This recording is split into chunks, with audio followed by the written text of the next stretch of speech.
그래서 오늘은 기도를 살펴보려고 해요. 근데 실제로 오늘 못 살펴볼 것 같아요. 왜냐하면 일부 예배 설교하다 보니까 여기까지 못 가더라고요. 내용이 많다 보니까. 이건 다음 주에 해야 할 것 같은데, 그래서 기도를 살펴보려고 하는데 우리가 어떻게 기도할 건가라는 거죠. 뭘 위해 기도할 건가? 왜냐하면 너무나 많은 우리들이 어떻게 기도할지 모르거든요. 특별히 하나님께 인도하신 이러한 상황에서 하나님을 따라가면서 주님을 추구하면서 어떻게 무엇을 위해 기도할 것인가, 이 부분을 살펴보되 이 부분에 대한 아주 좋은 본보기가 주기도문이거든요. 예수님이 가르쳐주신 주기도문인데, 제가 그 전에 이 부분을 살펴보기에 앞서서 뭐를 살펴보려고 하느냐 하면 하나님이 우리를 인도해 가시는 현재 맥락을 살펴보려고 하는 거예요. 왜냐하면 이 현재 맥락을 살펴보아야 이 토대 위에서 기도도 어떻게 할 것인지, 또 어떻게 주님을 찾되 어떤 자세로 주님을 찾아야 할 것인지 이 부분을 볼 수 있거든요.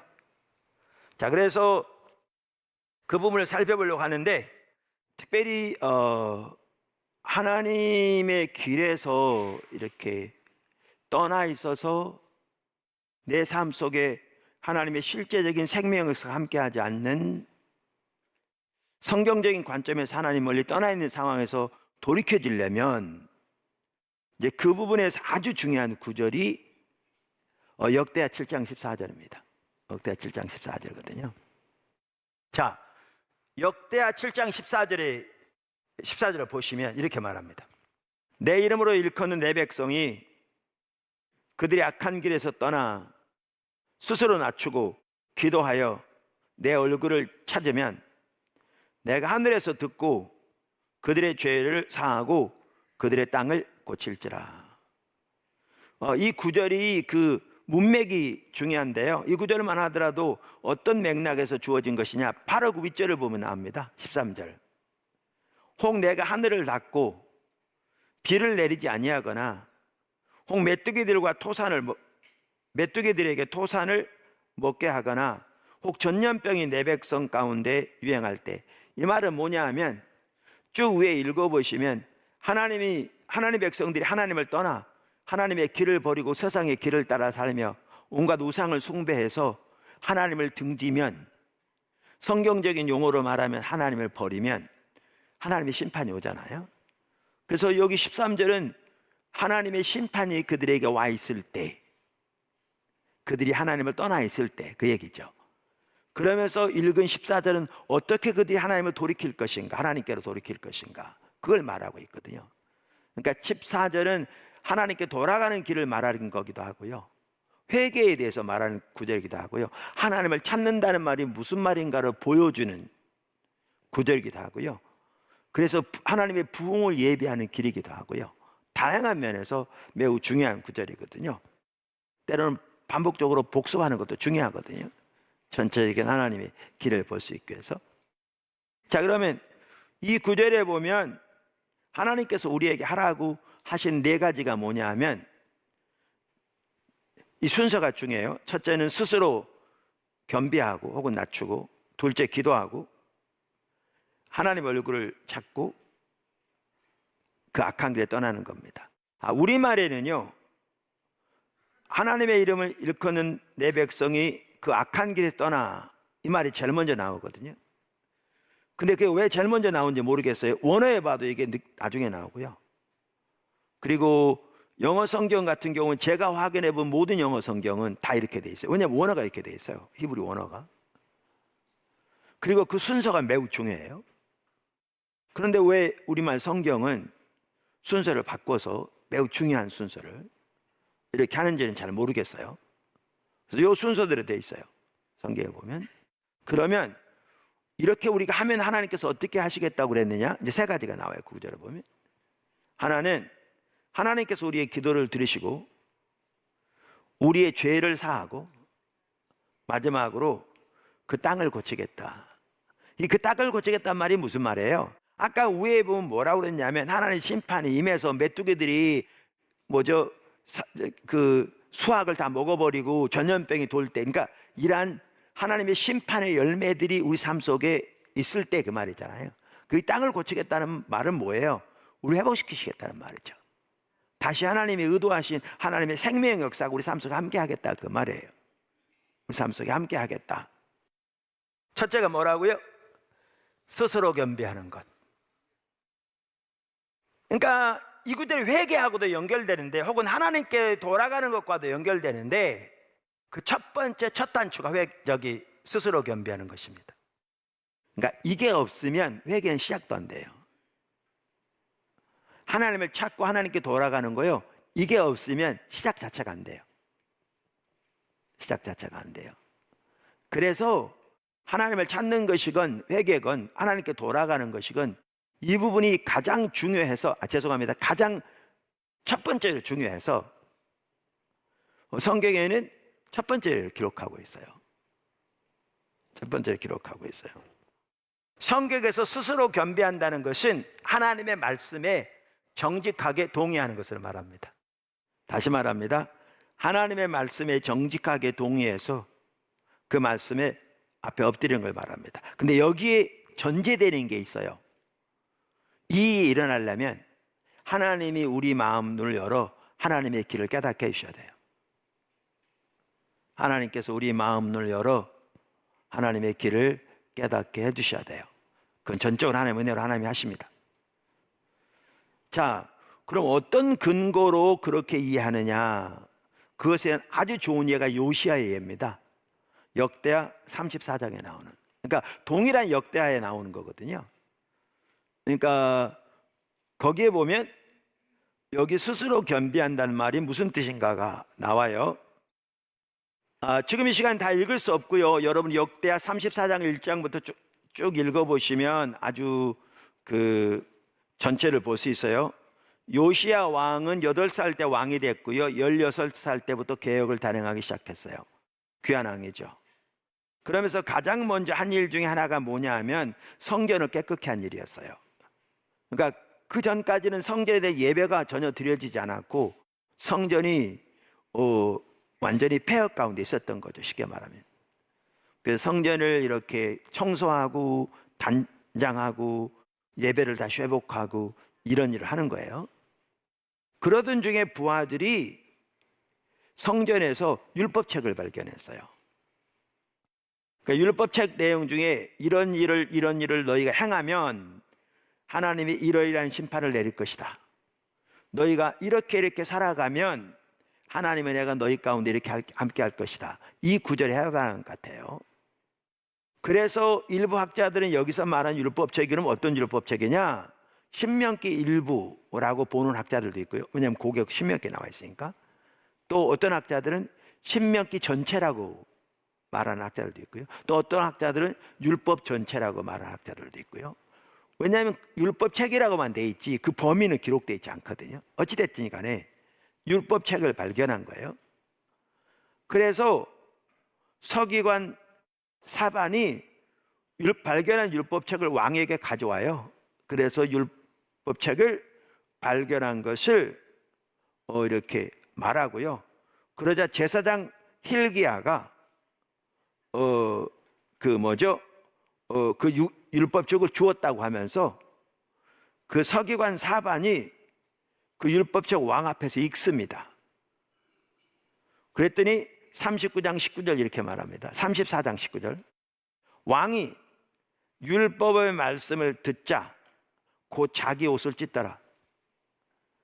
왕이 hil기야와 사반의 아들 아이감과 미가의 아들 압돈과 서기관 사반과 왕의 시종 아사야에게 명령하여 이르되 너희는 가서 나와 및 이스라엘과 유다의 남은 자들을 위하여 이 발견한 책의 말씀에 대하여 여호와께 물으라.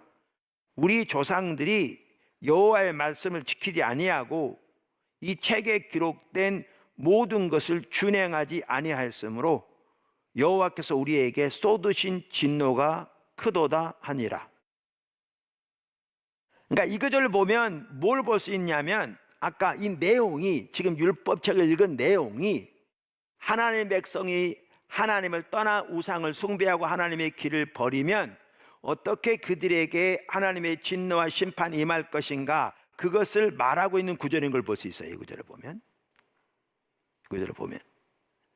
그래서 아까 서기관 사반이 그 성경을 요시야 앞에서 읽을 때 뭘 볼 수가 있냐면, 요시야는 이 구절을 보면 명확하게 나오는데, 그 말씀을 들을 때 자기들과, 그러니까 자기 조상들 때부터 자기들이 성경에 기록한 대로 하나님의 법을 떠나 하나님의 말씀을 버려 하나님을 버린 거로, 하나님이 성경에 말씀하신 하나님의 심판이 실제로 자기들의 삶 속에 가득 나타나고 있는 걸 깨달은 거예요. 이걸 깨달았단 말은 뭘 의미하냐면, 이게 영적 분별력을 말하는 거죠. 이건 전적인 하나님의 은혜로 된 것이에요. 이게 딱 깨달아진 거예요.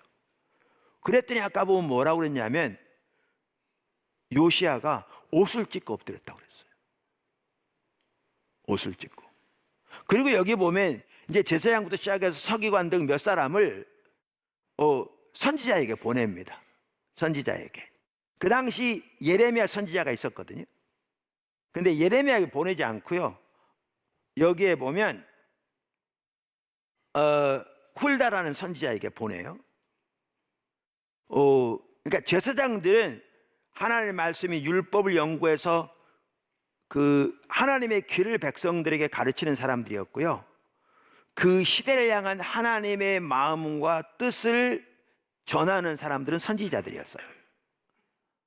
그러니까 선지자에게 사람을 보내서 선지자 하나 앞에 나아가 지금 이 말씀에 기록된 대로, 그리고 요시야가 선명히 말씀을 통해 깨달은 이대로 지금 이 시대가 그런 시대인가, 하나님이 그렇게 지금 이 시대 가운데 향하고 계신가를 물으라는 거예요. 그랬더니 이제 훌다가 하나 앞에 나갑니다. 그리고 요시야 왕이 보낸 사람들에게 이렇게 얘기합니다. 그게 23절부터 있습니다. 34장 이렇게. 훌다가 그들에게 이르되, 이스라엘 하나님 여호와께서 이같이 말씀하시기를, 너희는 너희를 내게 보낸 사람에게 말하라. 그 사람이 누구죠? 요시야 왕이에요. 그러니까 왕에게 말하라 그 얘기죠. 하시니라, 여호와께서 이같이 말씀하시기를, 내가 이곳과 그 주민에게 재앙을 내리되 곧 유다 왕 앞에서 읽은 책에 기록된 모든 저주대로 하리니. 그러니까 이 말은 뭐냐면, 뭐죠? 그 왕이 본 것이 맞다 그 말이에요. 그대로 하나님께서 요시야 왕이 본 대로 심판을 내리겠다 그 말이에요. 실제로 뭐죠? 그 시대에 얼마 되지 않아서 그 남방 유다가 멸망하고 예루살렘 성전 불타고 이스라엘 백성들 바벨론 포로로 잡혀가거든요. 그러니까 나라가 망해요. 바로 그 직전이에요. 지금 이 상황이. 요시야가 그때 사람이거든요. 저주대로 하리니, 이는 이 백성들이 나를 버리고 다른 신들에게 분향하며 그의 손의 모든 행위로 나의 노여움을 샀음이라. 그러므로 나의 노여움을 이곳에 쏟으며 꺼지지 아니하리라 하라 하셨느니라. 쉽게 말하면 그대로 된다. 지금 하나님 그 일을 지금 하고 있다 그 말이잖아요. 근데 그 다음 절 보세요. 26절. 너희를 보내어 여호와께 묻게 한 유다 왕에게는, 요시야 왕에게는 너희가 이렇게 전하라. 이스라엘 하나님 여호와께서 이같이 말씀하시기를, 내가 들은 말을 의논하건대 내가 이곳과 그 주민을 가리켜 말하는 것을 내가 듣고 마음이 연약하여, 이 말은 연약하다, 약하다 이게 아니고요, 마음이 연하여 그 말이죠. 부드러워, 살과 같이 부드러운. 그러니까 살과 같이 부드럽다니까 그 말도 좀 이해가 덜 되는데, 여러분 살이 이렇게 딱 굳어 있잖아요. 이렇게 어떤 예를 들면 뭐 맨발 벗고 일을 많이 한 분들을 보면 이 발바닥이 딱딱히 굳어 있잖아요. 그럼 굳어 있는 데는요, 굳은 살에 매겨 있으면 바늘로 찔러도 반응이 없어요. 피도 안 나오고. 근데 일반 살을 반을 딱 찌르면 금방 아프죠. 뿐만 아니라 피가 나죠. 이 마음이 연하다는 말은 뭐냐 하면 하나님의 말씀 앞에 바로 반응한 걸 말하는 거예요. 어떤 사람은 마음이 굳어져서 하나님의 강력한 말씀을 들어도 전혀 반응조차 없는, 그런 사람들이 적지 않거든요. 돌이켜질 수가 없는 거죠. 근데 요시야는 마음이 연했다는 말은, 이 마음이 부드럽다는 말은, 또 설교에 보면 살과 같이 연하여 뭐 이런 얘기가 나오잖아요. 금방 말한 대로 살을 발로 찌르면 곧바로 반응이 오는 것처럼 그렇게 말씀 앞에 곧바로 반응하는 자세를 말하는 거예요. 이 말의 의미가 뭐 연약하다 그러니까 뭐 병들었다 이런 차원이 전혀 아니고, 마음이 연약하여 하나님 곧 내 앞에서 겸손하여 옷을 찢고 통곡하였으므로, 여기에 겸손하여 그랬잖아요. 여기 원어에 보면 뭐라고 했냐면 스스로 겸비하여 이렇게 돼 있어요. 아까 혹은 스스로 낮추어, 겸손하여 옷을 찢고 통곡하였으므로 나도 내 말을 들었노라 여호와가 말하였느니라. 그러니까 그러면 보시면 하나님의 말씀대로 심판을 내리되 요시야에게는 이제 쭉 읽어보시면 그 다음에 그가 죽을 때까지 그 심판이 내리지 않을 것이고 그가 평안히 묘실에 들어갈 거고 그 후에 심판이 내릴 거라는 거예요. 그러면서 뭐라고 그러냐면 요시야가 하나님의 말씀을 들었을 때 마음이 연하여 스스로 겸비하였기 때문에 그렇게 할 거라는 거예요. 그럼 이 구절을 보면 성경에서 스스로 겸비한단 말이 무슨 말인지 금방 알 수 있는 거죠. 그래서 이러한 구절들을 보면, 그리고 성경 전체를 보면 성경에서 스스로 겸비한단 말은 말씀드린 대로 하나님의 말씀 뜻이 선명히 보여질 때, 이게 이제 전제돼요. 이게 하나님의 은혜예요. 그 앞에 정직하게 동의하고 엎드리는 것, 이게 스스로 겸비함이에요. 근데 제가 아까 뭐라고 말씀드렸냐면요, 이 자세가 없으면 회개는 시작도 안 돼요. 이 자세가 없으면 하나님을 찾는 것은 시작도 될 수 없어요. 이게 첫 단추라고 그랬잖아요. 이 자세가 없으면 하나님께 돌아가는 것은 시작도 안 돼요. 그 다음에 기도하고, 이 부분이 이제 나중에 살펴보려고 했던 거고요. 그 다음에 하나님의 얼굴을 구하고, 하나님 집중을 찾죠. 그 다음에 네 번째가 뭡니까? 아까 그 악한 길에 떠나면, 자, 스스로 겸비함으로 시작하거든요. 이게 어떻게 보면 회개, 하나님께 돌아가는 것의 첫 단추예요. 그러면 그 악한 길에 떠나는 것은요, 그 마무리라고 볼 수 있어요. 그 마무리라고 볼 수 있어요.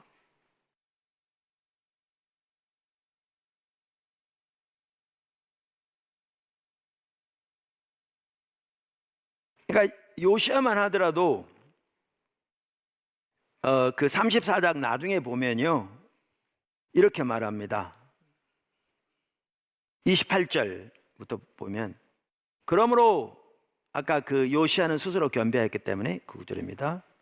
내가 네게 너희 조상들에게 돌아가서 평안히 묘실로 들어가게 하리니 내가 이것과 그 주민에게 내리는 그 모든 재앙을 내가 눈으로 보지 못하리라 하셨느니라. 그러니까 요시야는 그렇게 하시겠다는 거예요.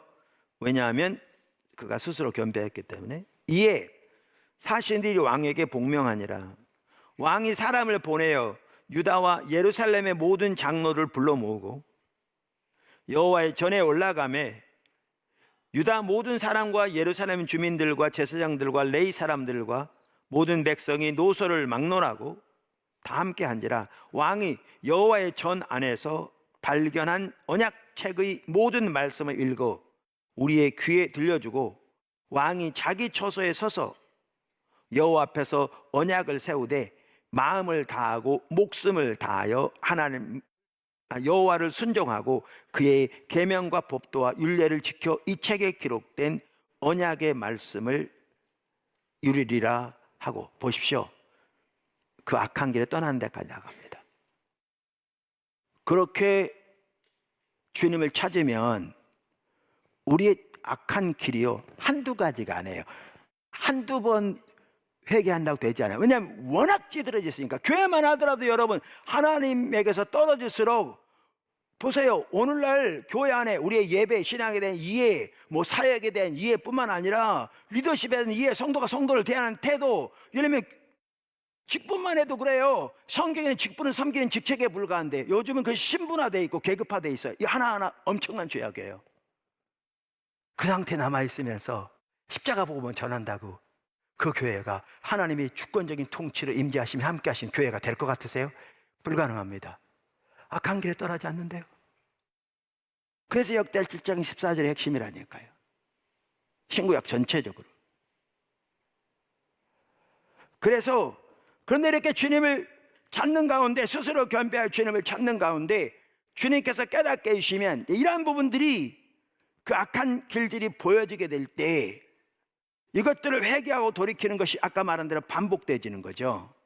근데 이게 반복되어지면서 어느 시점이 되면 주님이 오시는 것 같더라고요. 주님 오셨어요. 임재하시고 앞서가기 시작하세요.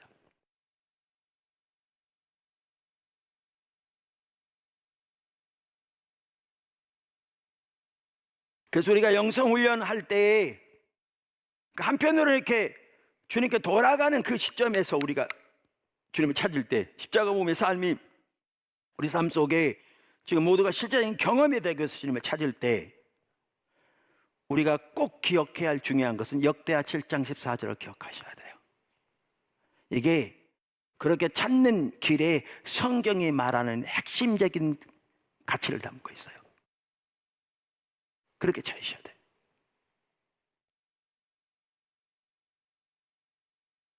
영성훈련은 여기에다 몇 가지를 더하죠. 미디어 금식, 세월을 얻기라고 주님께 말씀하시고 주님께 집중하기 위해서, 그리고 온 마음과 힘을 다해 주님을 찾기 위해서, 그리고 십자가 복음의 삶이 가장 핵심이기 때문에 실제로 그 삶을 살고 그 열매가 우리 삶 속에 실제로 나타나도록 하기 위해서 집중적으로 찾는 거죠. 아까 말한 역대하 7장 14절.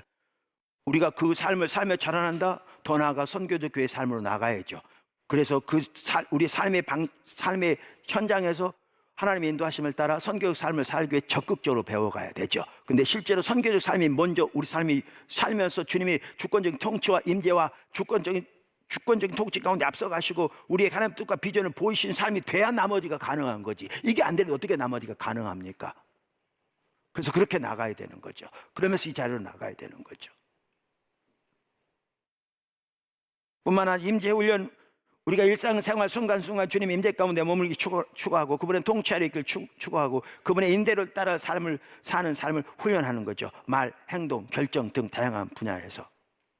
그리고 영성일기는 그것을 기록함으로 자신을 돌아볼 뿐만 아니라 하나님께서 우리 자신을 어떻게 인도하고 계신가를 전체적으로 볼 수 있을 뿐만 아니라 서로 공유하고 나눔으로써 서로 힘을 앞에 주님을 찾고 위로하고 또 넘어진 것도 나누면서 서로 기도해주고, 그렇게 하기 위한 매우 중요한 하나의 방법인 거죠.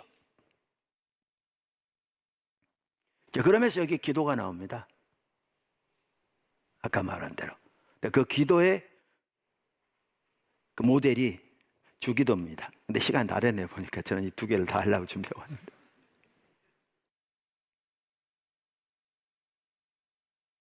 어디로 나가야 할지 보이시죠? 그래서 그러니까 말씀 묵상을 통해 하나님과 동행하는 삶을 살되 거기에 기도가 같이 가는데, 그럼 기도는 어떤 기도를 어떻게 해야 될 것인가? 우리가 여기서 많은 사람들이 혼동되거든요. 여기서 어떤 기도를 해야 될지, 어떻게 기도해야 할지. 그럴 때 중요한 모델이 지금 주기도인데, 요것만 딱 살펴보면 지금 하나님께서 우리를 인도해 가신 맥락 가운데서 우리가 어떻게 주님을 찾아야 될 것인지, 왜냐하면 이게 기도와 연결되거든요. 당연히 아까 역대하 7장 14절. 그래서 제가 맥락을 먼저 살펴봤는데 시간이 돼서 이건 천상 다음 주로 나눠서 해야 될 것 같아요. 될 것 같은데, 오늘은 이렇게 하나님이 우리를 어떻게 어디로 인도하고 계신가 또렷한 그 맥락 가운데서 철저하게 가장 기본적으로 우리 모두가 십자가 복음의 삶을 살기를 추구해야 되는데, 여기에서 우리가 반드시 기억해야 할 것은 역대하 7장 14절이다.